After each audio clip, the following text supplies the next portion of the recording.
po, kamusta kayo? Okay naman. Anong nararamdaman nyo for this season? First challenge for this season. I don't feel anything. Joke lang, hindi. Ganon. I'm feeling Full of pressure. Yes. Blood pressure. Oh. Buti pa to, bagets pa eh. No, I'm Pero feeling kaya mo pressure. yan?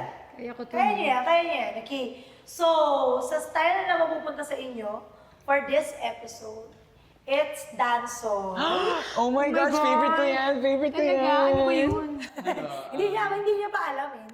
Nung una pa lang na na-meet ko si Ate Sugar, dun sa nag-meeting tayo, parang introducing ourselves, ganun, kung ano yung stars on the floor.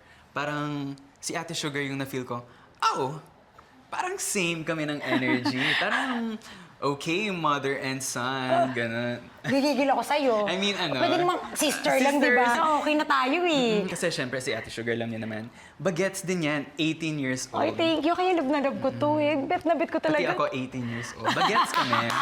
Oh yeah. I improve ba? Really, your English improved.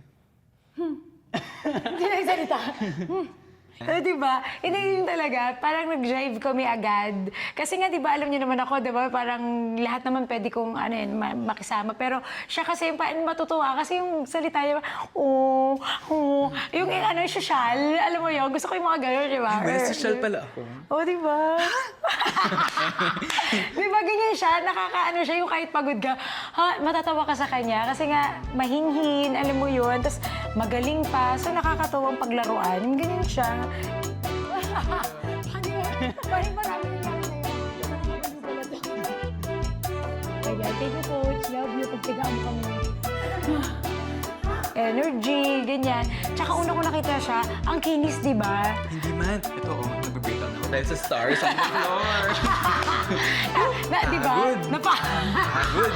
Napagod din siya. Napakagaling nito. Ngayon ko nga lang siya nakita na parang ano ka, pag napagod ka today, sabi niya, pagod. Yeah, sige. Kailangan mo lang ate na, try nga natin yan, yung lift. For me, yung challenge is, hindi talaga ako nagbubuhat ng tao. Usually kasi ako hindi nabuhat, di ba? So talaga siya yung binubuhat niya. Eh yung panahon na umpisa, ang payat-payat. 6, 7, 7, 8, 1, 2, 3, 4. Umutot si Jawa. Ang lakas! Kaya nag-workout talaga ako. Ayan, punta ako sa gym, magpapamacho ako kasi buhatan pala dito sa stars on the floor. Okay, go, laban. Para manalo tayo. Oh, yeah. Yung una nanginginig yung legs niya. Kasi meron kaming stunt na nakaganon ako sa kanya sa ilalim. Eh, ang payat, matangkad pero payat, di ba? Hindi siya nagbubuhat, nagsasayaw lang eh. Yes. Nung ano ko ramdam ko, gumaganon yung legs niya.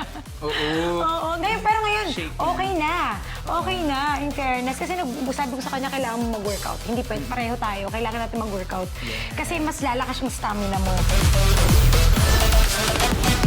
Stars on the floor.